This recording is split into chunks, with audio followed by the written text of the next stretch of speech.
Juliana Rosa, Economias com usted. Ô, Juliana, conta pra gente como é que tá as projeções, como é que estão, né, as projeções para a inflação, que é um dado importante. Tudo bem que, como você já disse, o mercado não tem o dom de prever o futuro, né? Se tivesse o dom de prever o futuro, a gente não teria que fazer atualização. Você faria uma única pesquisa, descobriria e depois iria confirmar lá no final do ano. Mas eles vão mudando, os fatos econômicos vão mudando. Obviamente, a projeção de inflação é à luz daquilo que você imagina que o ano vai ser, e o ano vai sendo, né? Então você tem cada vez menos coisa para imaginar e cada vez mais coisa que aconteceu. Então, conforme o ano vai passando, você vai fazendo ajuste, até que o número muda. Mas hoje, como é que está a situação, Juliana? Tudo bom, Eneg? Pois é, boa tarde para você, para o Sandro, boa Boa. tarde para o nosso ouvinte.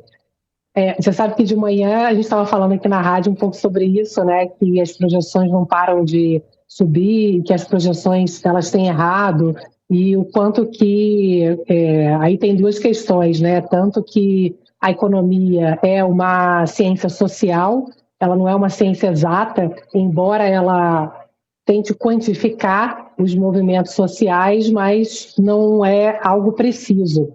E esse pós-pandemia, o quanto que muita coisa que funcionava, os modelos a partir daquilo que sempre aconteceu e que agora não funcionam mais. A forma de trabalho, home office, as tecnologias e todo o movimento social num ano bastante atípico, né, Eneg, com Donald Trump na presidência dos Estados Unidos e aqui uma espécie de início antecipado, mais uma vez, da campanha eleitoral de 2026, o quanto que isso acaba impactando também na economia de fato. E esses números da inflação, eles carregam isso tudo junto, né? A gente vê uma economia que tem uma perspectiva de crescer menos esse ano, então a lógica é, se vamos crescer menos, a inflação ela será menor. Só que não, a gente tem uma previsão que sobe da inflação já 19 semanas seguidas da pesquisa que o Banco Central faz com os economistas, e agora a pesquisa aponta uma inflação esse ano de 5,65%. Lembrando que a meta de inflação do próprio governo é 3%, tendo um limite de tolerância até 4,5%. Então, provavelmente, mais uma vez, teremos um ano em que a meta de inflação não vai ser alcançada.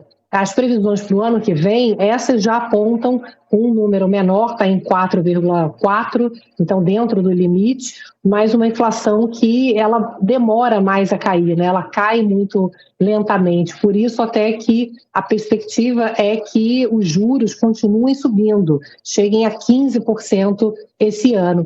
E aí, Enéia, assim, olhando a parte de alimentação, que a gente tem conversado muito, a perspectiva até é mais favorável para esse ano, com uma safra agrícola recorde e uma previsão climática melhor do que a do ano passado, com eventos climáticos mais amenos, não tanto quanto foi ano passado. Agora, até chegar isso para o consumidor final, demora. Então, a gente tem a safra recorde, a gente tem uma oferta maior agrícola, mas ainda você vai no supermercado, vai na feira, está tudo muito caro ainda.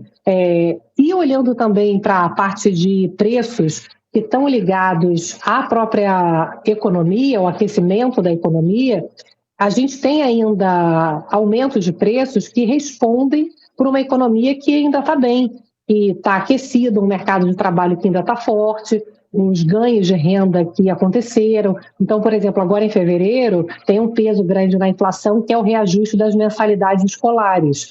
E as mensalidades, essa parte de educação, teve um reajuste acima de 5%.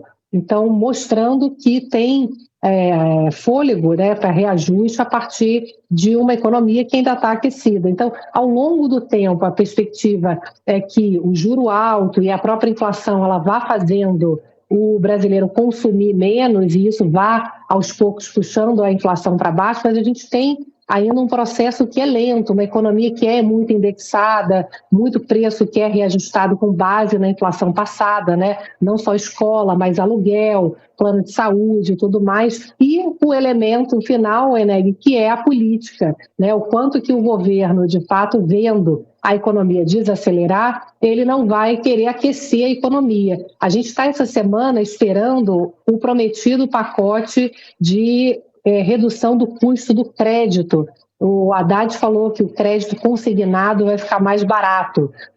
Isso é muito meritório, a gente sabe que o juro do crédito para o consumidor final é muito alto, mas a questão é o momento, né? No momento em que você tenta puxar a inflação para baixo, pode ser uma medida que simplesmente faça as pessoas trocarem dívidas caras por baratas, nem se imagina que vá ter alguma mudança significativa em termos de consumo, mas são sinalizações que vão apontando quanto que o governo vai contribuir para que essa inflação caia mais rapidamente ou vai colocando elementos no meio do caminho que possam fazer a inflação cair mais devagar, né? Juliana Rosa, Economia com você, vamos acompanhar e voltamos a conversar amanhã. Valeu, obrigado, Juliana. Valeu, beijão.